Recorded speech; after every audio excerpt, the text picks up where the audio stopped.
그들의 형제들을 모아 성결하게 하고 들어가서 왕이 여호와의 말씀대로 명령한 것을 따라 여호와의 전을 깨끗하게 할세. 제사장들도 여호와의 전 안에 들어가서 깨끗하게 하여 여호와의 전에 있는 모든 더러운 것을 끌어내어 여호와의 전들의 이름에 레위 사람들이 받아 바깥 기드론 시내로 가져갔더라. 첫째 달 초하루에 성결하게 하기를 시작하여 그날 초 8일에 여호와의 낭실에 이르고 또 8일 동안 여호와의 전을 성결하게 하여 첫째 달 16일에 이르러 마치고 안으로 들어가서 히스기야 왕을 보고 이르되 우리가 여호와의 온전 번제단과 그 모든 그릇들과 떡을 진설하는 상과 그 모든 그릇들을 깨끗하게 하였고 또 아스 왕이 왕위에 있어 범죄할 때에 버린 모든 그릇들도 우리가 정돈하여 성결하게 하여 여호와의 제단 앞에 두었나이다 하니라. 아멘. 사람에게 일하기를 싫어하는 나태보다 일할 의욕이 없는 권태가 더 해로운 것 같습니다. 어떤 것이 싫다는 의지라도 있는 것이 삶의 의지조차 없는 것보다 낫습니다. 삶의 권태에 빠지지 마시고 더 나은 변화를 꿈꾸십시오. 지구는 태양을 끊임없이 같은 속도로 같은 궤적을 따라 거의 무한적으로 반복해 돌고 있습니다. 그런 자연의 모습을 생각하면 해 아래 새로운 것이 없다는 말씀이 실감이 납니다. 인생도 자연과 동화되면 새로움도 없이 매일의 삶이 평생 반복된다고 여기면서 권태에 빠지게 됩니다. 그러한 반복되는 삶에서도 더 나은 삶을 만들어 내려면 꿈을 품어야 합니다. 충실한 현실 인식을 바탕으로 해서 새로운 것을 꿈꾸시고 새로운 세상을 꿈꾸십시오. 고린도후서 5장 17절에 이런 말씀이 있습니다. 그런즉 누구든지 그리스도 안에 있으면 새로운 피조물이라. 이전 것은 지나갔으니 보라 새 것이 되었도다. 하나님 안에서는 얼마든지 새롭게 될 수 있습니다. 옛사람은 욕망을 채워서 행복을 얻겠다고 하지만 욕망은 채워지지 않는 구덩이처럼 하나의 욕망이 채워지면 또 다른 욕망이 생깁니다. 그러나 예수를 믿고 새로워지면 나를 낮추고 비워도 내면이 꽉 채워지는 은혜를 체험하게 됩니다. 남을 낮추고 나를 높이면 오히려 낮아지지만 나를 낮추고 남을 높이면 오히려 높아집니다. 더 나아가서 남을 죽이고 나를 살리면 나의 속사람은 죽어가지만 나를 죽이고 남을 살리면 나의 속사람은 살아납니다. 속사람이 살아나면 자에 대한 집착이 사라지고 나를 힘들게 하는 대적 앞에서도 주눅들거나 굴복하지 않고 오히려 대적을 불쌍히 여기면서 기도하게 됩니다. 대적조차 불쌍히 여기면서 기도하는 사람이 참된 승리자인 줄로 믿습니다. 해 아래 새로운 사람이 없지만 하나님 안에서는 얼마든지 새로워질 수 있습니다. 그렇게 새로워진 사람을 통해서 세상과 사회와 가정과 교회가 새로워집니다. 새해는 저절로 와도 새 삶은 저절로 오지 않습니다. 매일의 삶은 하나님의 선물입니다. 금년에도 하나님이 선물로 주신 1년 8,760시간을 충실히 살아서 복된 인생 그림을 그려 가십시오. 오늘 우리가 읽은 본문이 포함된 역대하 1장 29장 1절에서 29절 말씀에는 히스기야가 25세의 왕에 오른 후에 첫 번째 맞은 종기록 1월 1일에 성전 청소에 나서는 장면이 나오는 것을 보게 됩니다. 이 장면이 주는 교훈으로서 복된 한 해를 만들려면 어떻게 해야 할까요? 이 시간에 본문 말씀을 중심으로 해서 5가지 복된 한 해를 만드는 길 생각해 보기를 원합니다. 첫 번째는 정직하게 행하십시오. 히스기야는 25세의 왕위에 올라서 여호와 보시기에 정직하게 행했다라고 역대하 29장 1절에서 2절 말씀은 전하고 있습니다. 하나님 보시기에 정직한 사람은 거짓말을 쉽게 하지 못합니다. 양심 때문입니다. 그래서 거짓말을 최대한 피하고 결과적인 거짓말도 피하기 위해서 말한 것과 약속한 것을 힘써 지킵니다. 고민이 다 나쁜 것이 아닙니다. 정직 문제로 인한 양심적인 고민은 필요합니다. 정직하게 살면 말과 행동에 제약과 손해가 따르지만 그래도 정직의 최종 승리를 믿으십시오. 미국 유학 중에 세탁소에서 일하던 한 신학생이 있었습니다.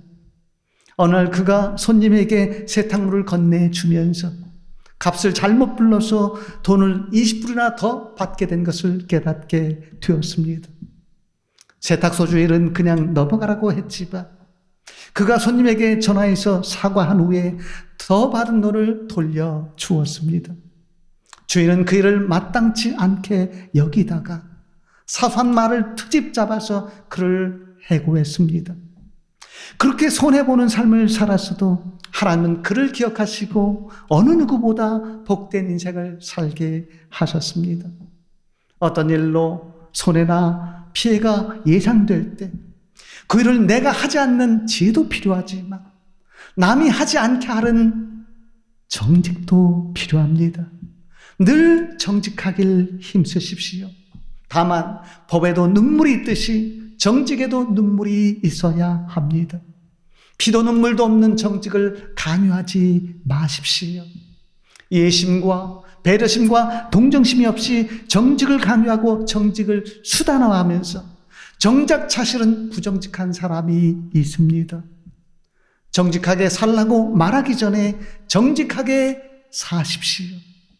사람이 시련을 겪으면 그 정직하게 계속 살아야 하는가에 대한 치열한 내적인 고민과 투쟁이 따릅니다. 사실상 그것이 사람에게 시련이 주어지는 핵심적인 이유입니다. 인생에 시련이 없다면 진짜 정직한 삶을 파악해내기 힘들 것입니다.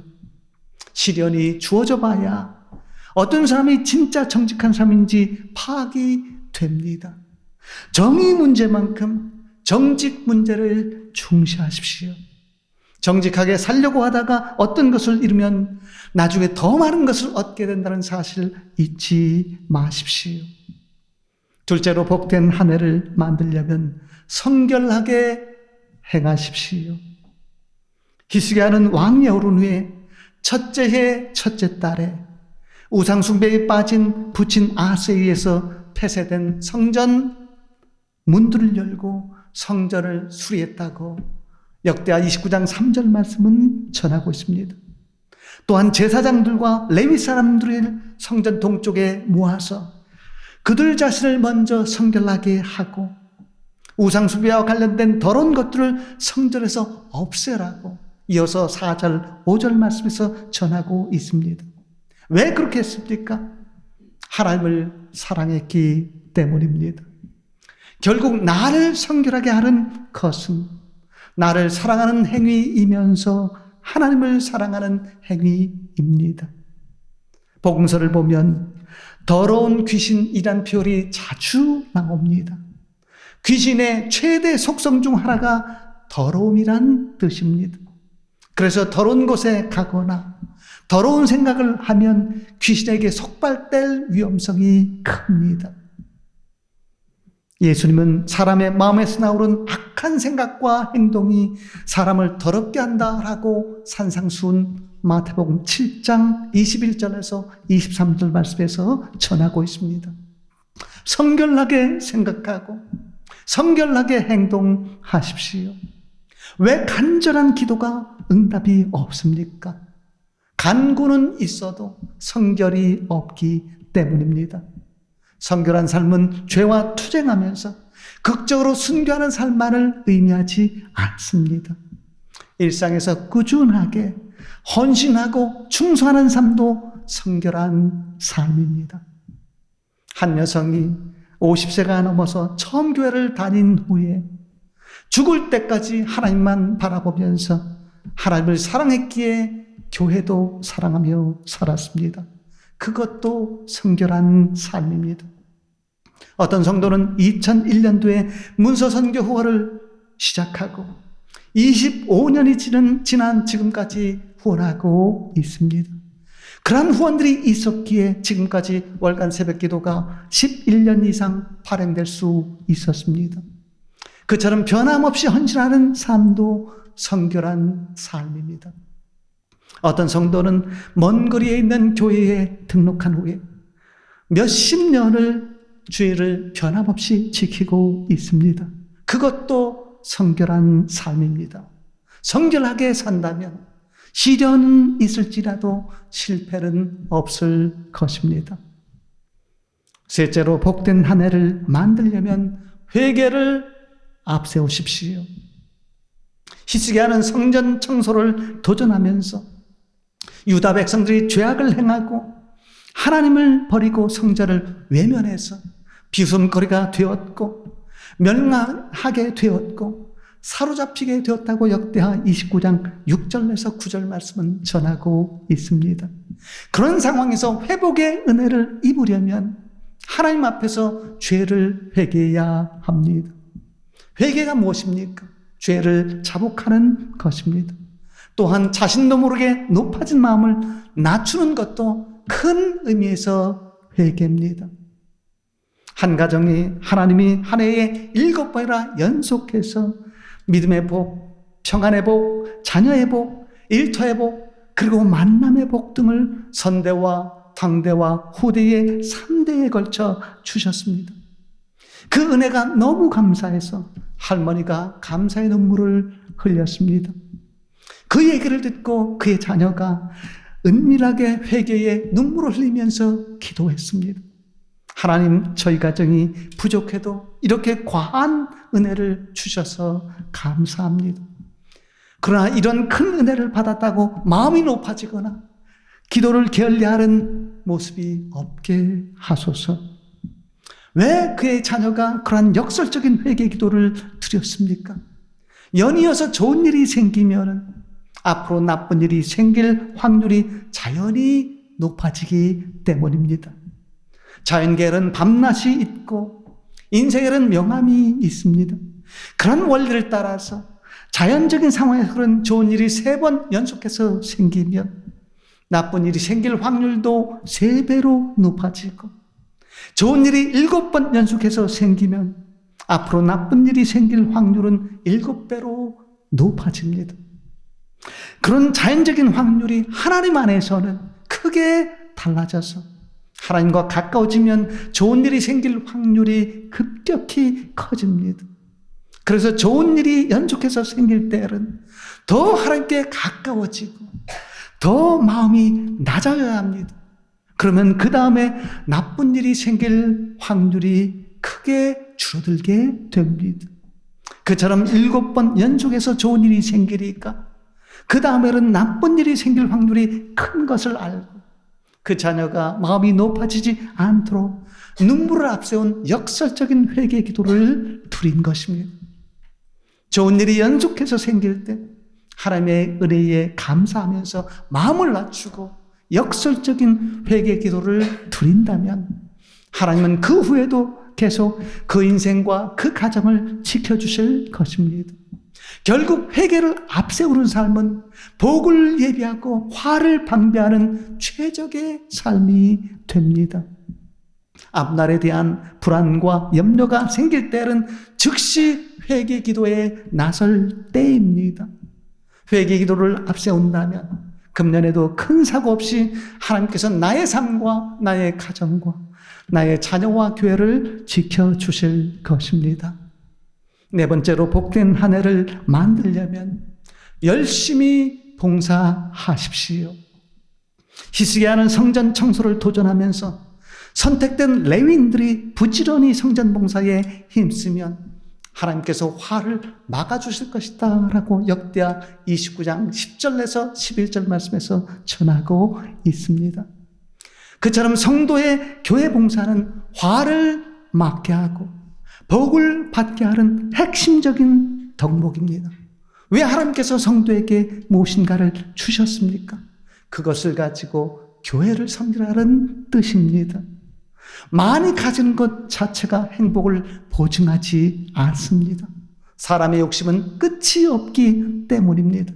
참된 행복은 많이 가질 때보다 많이 나누고 많이 섬길 때 주어집니다. 즉, 지금 가진 것을 감사하면서 그것을 좋은 일에 활용해야 참된 행복을 얻습니다. 가정을 힘써 섬기고 교회를 힘써 섬기십시오. 사람을 섬길 때 사람다움을 잃지 않게 되고 교회를 섬길 때 성도다움을 잃지 않게 됩니다. 봉사를 체질화시켜서 외모보다 마음이 예쁜 사람이 되십시오. 남의 것을 빼앗아서 더 가지려고 하기보다 남과 함께 나누면서 더 가지려고 하십시오. 행복은 저절로 주어지지 않고 스스로 찾아내는 것입니다. 아무리 명품 악기를 가지고 있어도 연주할 줄을 모르면 좋은 소리를 낼 수 없듯이 아무리 명품 인생으로 창조되었어도 믿음을 행동으로 나타내거나 마음을 봉사로 표출하지 않는다면 복된 인생을 살 수 없습니다. 교회에서 단순히 믿음이 좋은 사람으로만 머물지 말고 행동하는 믿음이 좋은 사람이 되십시오. 주일 성수와 11조 생활을 기본 바탕으로 삼으시고 교회 봉사를 통해서 교회에 기쁨과 평안을 주는 핵심 인물이 되십시오. 가정과 일터에서도 최고의 봉사자가 되십시오. 믿음과 생활이 일치되는 삶을 통해서 어디에 가든지 짐이 되지 말고 힘이 될 수 있도록 인간적인 욕망을 따라 살지 말고 신적인 소망을 따라 사십시오. 욕망은 절망을 낳고 소망은 희망을 낳습니다. 몸으로 봉사를 실천할 때 주어지는 큰 복 중에 하나가 있습니다. 바로 비판하는 습성이 사라지는 것입니다. 몸의 봉사가 많아지면 말의 비판이 줄어듭니다. 좋은 것과 장점을 보는 눈이 발달하면 나쁜 것과 단점을 보는 눈이 퇴화됩니다. 세상과 사회에서는 단점을 보는 눈도 필요하지만 가정과 교회에서는 주로 장점을 보는 눈이 필요합니다. 배우자의 장점을 보는 눈이 개발이 되면 그의 가능성과 그의 능력이 확대됩니다. 사실상 배우자의 장점을 보는 것이 하나님이 사랑에 빠지고 결혼에 이르게 한 목적입니다. 배우자의 장점을 주목하고 단점을 무시하십시오. 내가 장점이나 단점 중 어느 것을 확대 보느냐에 따라서 행복이 좌우됩니다. 하나님은 비판보다 격려에 그리고 칭찬에 더 반응하십니다. 배우자에게 왜 그렇게 행동하느냐고 하기보다 그의 장점을 칭찬하고 격려하면 그가 더욱 잘하려고 노력할 것입니다. 더 나아가서 그를 소리 없이 섬긴다면 그가 더욱더 잘하려고 노력할 것입니다. 문제는 상대도 아니고 환경도 아니고 리더도 아니고 팔로워도 아닙니다. 진짜 문제는 나 자신입니다. 어디서든지 소리 없이 섬기고 봉사한다면 그곳의 핵심 인물이 되는 복을 받을 것입니다. 다섯 번째로 복된 한 해를 만들려면 말씀에 순종하십시오. 당시 레위인들이 히스기야 왕이 여호와의 말씀대로 한 명령을 따라 먼저 자신들을 성결하게 했고 그 다음에 성전을 깨끗하게 청소했고 그 다음에 우상 숭배에 쓰인 더러운 것들을 버렸다고 역대하 29장 12절에서 16절 말씀은 전하고 있습니다. 언제 성전 청소를 시작했습니까? 오늘 우리가 읽은 본문 17절 말씀 보십시오.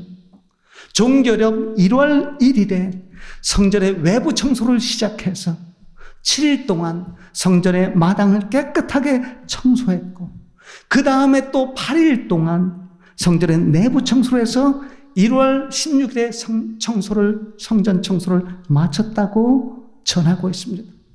그의 종교력 1월 1일부터 성전 청소 명령을 충실히 수행했던 것처럼 성도가 새해 첫날부터 하나님의 말씀에 힘써 순종한다면 하나님께서 반드시 그 한 해 전체를 복되게 만들어 주실 것입니다. 왜 사람에게 시련과 고난이 주어집니까? 좀 더 하나님 말씀에 순종하라는 뜻입니다. 환경에 순응하기보다 말씀에 순종할수록 영혼은 강해집니다. 성도의 수많은 기적적인 역사는 말씀에 순종하는 삶을 통해서 나타납니다. 내가 하나님의 말씀에 순종할 때 나를 통해서 누군가를 순종시키는 능력이 나타납니다. 그렇기 때문에 나의 말이 사람을 움직이고 환경을 변화시키는 능력 있는 말이 되게 하려면 먼저 하나님의 말씀에 순종하십시오. 순종하는 성도가 세상을 변화시키는 인물이 됩니다.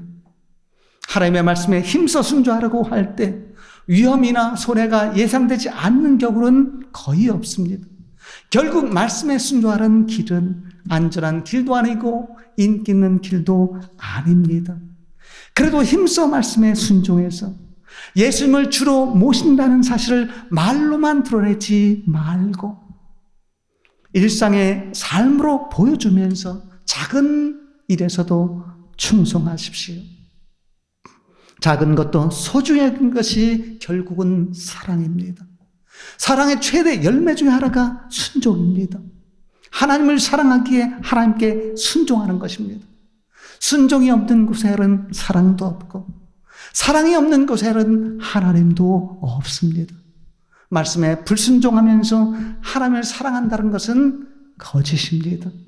큰 일을 능동적으로 행하는 것도 중요하지만 작은 일에 순종하는 것도 중요합니다. 화려한 꽃 인생 얼마 안 있으면 지게 됩니다. 중요한 것은 꽃이 진 후에 남는 열매입니다. 말씀에 힘써 순종한다면 꽃이 지는 인생이 되어도 상관이 없습니다. 왜냐하면 반드시 열매가 남기 때문입니다. 순종은 대개 선택과 결단을 통해서 이루어집니다. 하나님의 뜻이라면 어려운 길을 선택하고 두려운 상황에서도 선을 결단하십시오. 말씀에 순종해야 자신의 한계를 극복할 수 있습니다. 하나님은 아브라함에게 고향을 떠나 하나님이 이끄시는 땅으로 가라는 말씀에 순종을 했기 때문에 아브라함이 믿음의 조상이 되었습니다. 익숙한 자리에 머물러 있지 말고 더 나은 세계를 향해 나아가라는 하나님의 말씀에 순종한다면 더 깊은 생각으로 들어갈 수 있고 더 높은 사람을 만날 수 있고 더 넓은 세계로 나아갈 수 있습니다. 금년에도 말씀에 힘써 순종해서 복된 한 해를 만들어갈 수 있기를 진심으로 축원을 드립니다. 기도하겠습니다. 거룩하신 하나님 아버지 감사합니다. 오늘도 복된 한 해를 만들려면 어떻게 해야 하는지 다시 한번 말씀으로 깨우쳐 주셨사오니 감사합니다. 오늘도 주신 말씀처럼 정직하고 성결하게 행하며 회개를 앞세우고 열심히 봉사하고 말씀에 힘써 순종함으로써 2026년을 복된 한 해로 만들어가는 저희들 되게 하여 주옵소서. 오늘도 변함없이 저희 교회를 위해서 간절히 기도합니다. 저희 교회의 가정과 교회를 아끼고 지혜롭게 섬기며 헌신하는 인물 성도가 많이 일어나게 하옵시고 마지막 때에 하나님 나라를 위해서 크게 헌신해서 영혼 구원과 영혼 변화와 세계 선교와 저희 선교연맹을 위해서 요긴하게 쓰임받는 복된 인물들 다 될 수 있도록 축복 내려 주옵소서. 이루어 주신 줄 믿고 감사하며 예수님 이름으로 기도드리옵나이다. 아멘.